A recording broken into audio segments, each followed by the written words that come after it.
हमारे बीच में आज आए हैं, मौत जिंदगी और मौत के बीच में खेलते हुए हमारे बीच में आए हैं। जो भारत आदिवासी पार्टी के रजिस्ट्रेशन में कुछ कागजों की कमी थी वो पूरी करने के लिए दिल्ली गए हुए थे और वहां पर इनके बीच में जयपुर में हादसा हुआ।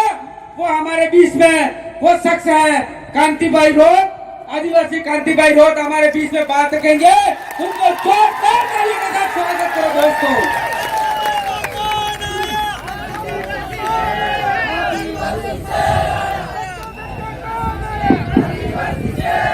बहुत बहुत धन्यवाद संचालक महोदय।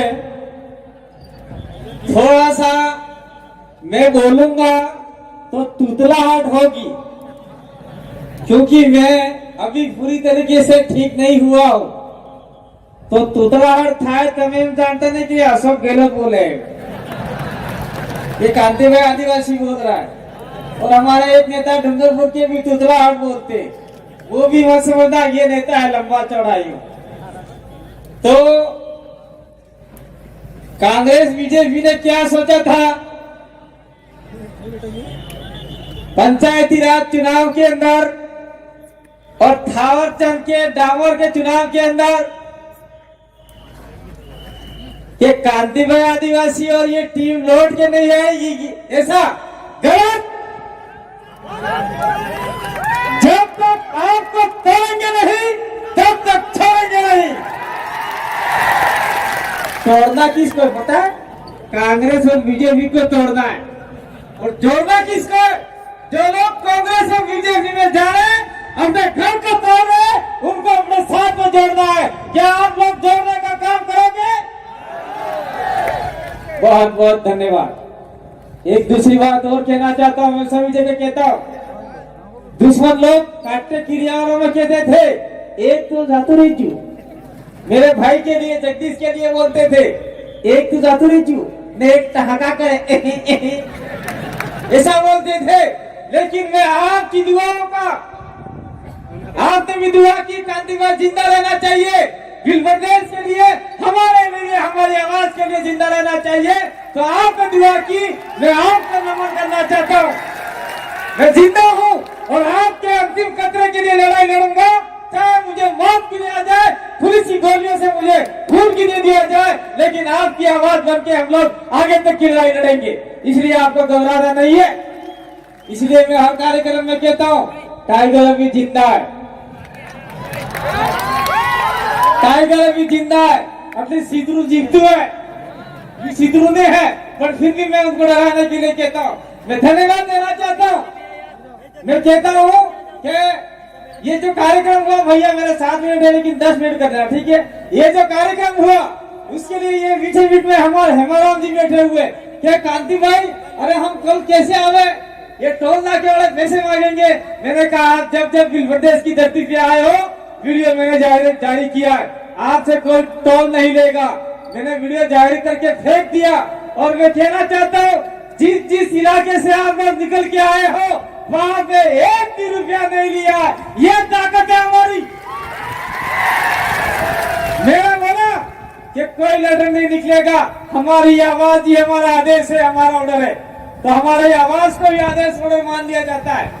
साथियों, अब आते हैं अपन मेन बात पर। मैं कुछ बातें लेके आया था कि आज तक हम लोग लड़ाई लड़ते हैं किसी बात को लेके, सारे इकट्ठे आते हैं, कलेक्टर जाते हैं, एसडीएम जाते हैं, और हमारी बातों को कलेक्टर एसडीएम आगे बेचता ही नहीं है, फाड़ के फेंक देता है, और वो मात्र सड़क तक ही रह जाती है। इसलिए हमें भारत आदिवासी पार्टी के मार्फत से, भारत आदिवासी पार्टी के मार्फत से राजस्थान में जिस प्रकार से हमने 2 विधायक भेजे, उसी प्रकार से गुजरात में 27 विधायकों में से 10-15 विधायक भेजते होंगे। गुजरात में 27 विधायक अपने लिए रिजर्व है आदिवासियों के लिए। 27 विधायक में से 10 तो कम से कम भेजते होंगे। मध्य प्रदेश में ऊपर लोग बैठे हुए 46 विधायक रिजर्व है आदिवासियों के लिए। वो जो गए हैं वो सारे सारे गुलाम है, अपने लिए कोई नहीं बोलता। राजस्थान में 28 विधायक रिजर्व है, जिसमें मात्र 2 विधायक बोले आदिवासियों के लिए, बाकी सब बोले बोले हैं और गुलाम विधायक है। इसलिए हमें भारत आदिवासी पार्टी से अधिकतम विधायक भोपाल में भेजने होंगे, जयपुर में भेजने होंगे और आपके और गांधीनगर भेजने होंगे। इसलिए भारत आदिवासी पार्टी को हम लोग लेके आए हैं। दूसरा है जल जंगल जमीन और खनिज तमार गेल मोरे काकरा बाटे हैं हेता बाड़ा तो पहला खुदली नहीं किया।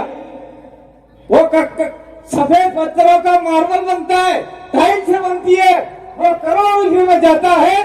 तब जहाँ काकरा बाटा होना काम नो, वो सफेद पत्थर बहुत कीमती है, इस पत्थर को बचाना है। और इस पत्थर से आग का उत्थान पहली बार हुआ था, इसलिए सफेद पत्थर को अपन पूजा पद्धति में भी लेते।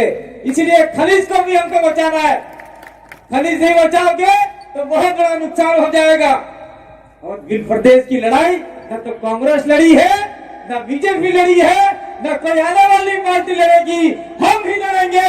और आने वाले समय में 2023 के बाद में 24 में भी हमारा परचम दिल्ली तक लहराएगा। और हम लोग बिल प्रदेश की लड़ाई के लिए कंधे से कंधा मिलाकर भारत आदिवासी पार्टी भी बिल प्रदेश के लिए काम करेगी। तो आप सभी लोग बिल प्रदेश का साथ देंगे। साथ कैसे देंगे? भारत आदिवासी पार्टी को मजबूत करेंगे तो ही आगे बढ़ पाएंगे। राजस्थान की राजनीति में 2023 की लड़ाई में 27 सीटों में से हम लोग उधर मीणा वाली छोड़ दें, क्योंकि कुछ हमारे मीणा भाई भी बैठे हुए, क्योंकि कुछ मीणा लोग हैं मीन भगवान को मानते हैं। मैं आप लोग नाराज मत होना, मीन भगवान किसका अवतार है? कोई मीणा हमको बताए? मीन भगवान 10वां अवतार माना गया है हिंदू धर्म के अनुसार। तो आप तो धर्म में डूबे हुए हो, आदिवासी को बचाने का काम नहीं कर रहे हो। तो उस इलाके में मुझे नहीं लगता कि धीरे धीरे हम लोग आगे बढ़ेंगे, क्योंकि ऐसे वक्ता हमारे साथ में डॉक्टर जितेंद्र मीणा जैसे और मेहर जैसे लोग हमारे साथ में आए हुए हैं। तो ये लोग वहां पर भी अलग जगाएंगे। और 8 सीटें हैं, उन 8 सीटों में हम लोग 23 के बाद में फिर से लहराएंगे। ये बात हम लोग कहना चाहते हैं। तो अगर मान लीजिए 17 में से हम लोग कुछ सीटें और भी हैं जो प्रभावित होती है, 25 सीटें, 25 में से हम लोग लड़ाते हैं, 15-16 सीट जीत जाते हैं, तो मुख्यमंत्री तो छोड़ दीजिए, लेकिन मुख्यमंत्री कौन बनेगा वो डिसाइड करने का पावर आदिवासियों के हाथ में होगा। ये हाथ में रहना चाहते नहीं चाहते आप लोग। अशोक गहलोत बनेगा, अशोक गहलोत उठ बैठ, ये ताकत आपके पास में होगी। वसुंधरा राजे आ गई तो वसुंधरा राजे उठ जा बैठ जा, या मत आना, ये पावर आपके हाथ में होगी। यही पावर हम आपको देना चाहते हैं। यही पावर अगर आपने ले ली तो निश्चित रूप से आपका विधायक दिल्ली जाएगा। अच्छा, आपका एमएलए दिल्ली है, आपका एमएलए जयपुर जाएगा और एमपी दिल्ली जाएगा। मैं ज्यादा बात नहीं करना चाहता हूं, क्योंकि सर भी काम नहीं करता। संसद की 47 सीटें, 47-46 सीटें आपने एमपी बनी। एक भी एमपी आदिवासियों के लिए नहीं बोला, एक भी एमपी नहीं बोला। मैं किसी पार्टी के विशेष की बात नहीं करता, लेकिन मैं कहना चाहता हूं हमारे मंच के मार्फत से, एक आदमी है जो आदिवासियों के बारे में बोलता है। वो कौन है? चाहे कैसे भी हो, हम उसका समर्थक नहीं करते, लेकिन हमने उसका वीडियो देखा है। असरुद्दीन ओवैसी वो आदिवासियों के दुश्मन नहीं है। उन्होंने बोला कि भारत का आदिवासी देश का मालिक है। कौन सा आदिवासी वहां जाके बोला? एक मुसलमान सांसद आदिवासियों के लिए बोल रहा है। आदिवासी और मुसलमान की लड़ाई कभी नहीं है, ये धार्मिक लड़ाई लड़ाई जा रही है। इस लड़ाई को हमको समझना होगा। मुस्लिमों के साथ में हमारी कतई लड़ाई नहीं है। ये आपका मैं लोकल मुद्दा बता रहा हूँ। हमारे बीच में सलीम भाई बैठे हुए, उनको हमने जिला प्रमुख के लिए दावेदार बनाया था। कांग्रेस और कमल कांग्रेस ने मिलकर सलीम भाई को हरा दिया। तो ये कितनी बड़ी मूर्खता है उन लोगों की।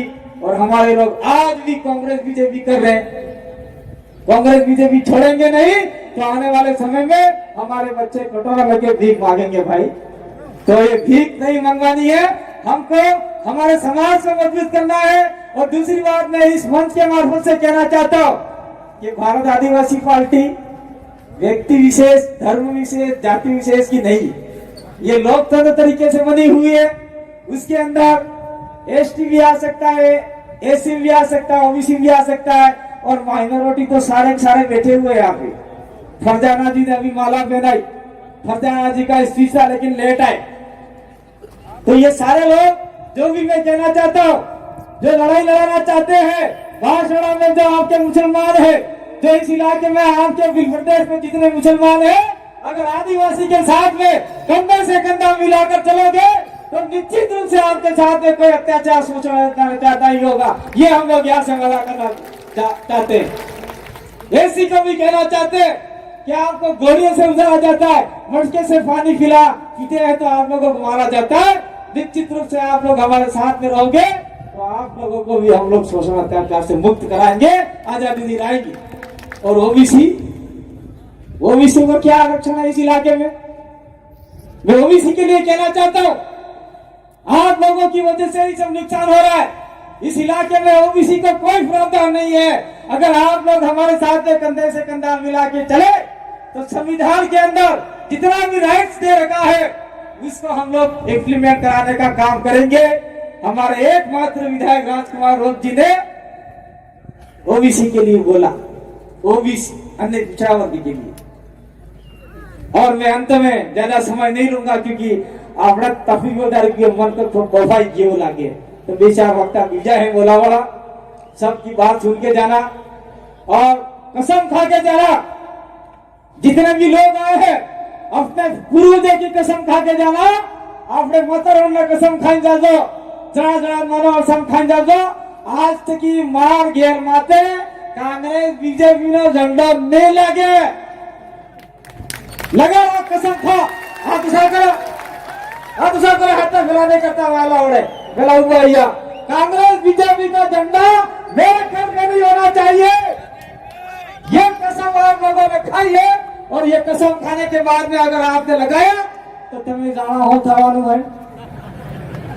और मैं कहना चाहता हूँ, मैं सभी जगह प्रचार में आया कि नहीं आया क्योंकि चुनाव बहुत नजदीक आ गए हैं, सभी जगह प्रचार में आए कि नहीं आए। मैं कहना चाहता हूँ, पहली बात तो कांग्रेस बीजेपी को अपने गांव में घुसते ही मत दो, और घुस जाते हैं तो दो जेब में झंडे रखा करो, एक कांग्रेस का एक बीजेपी का। बीजेपी में आए बोलना हम बीजेपी ना भाई, लाओ हरण लाओ पैसा खाई चलो भाई जाओ वोट डालो लगे। ऐसे कांग्रेस वाला फिर झंडा खरीद के वाले लाओ भाई वो कांग्रेस ना लाओ है तो ये आना पैसा उनके पैसे नहीं है, वो पैसे आपके विकास के पैसे है। लेकिन ऐसा भी नहीं करना है, लेकिन कर सकते हो आपकी मर्जी, हम लोग बांधने वाले नहीं है।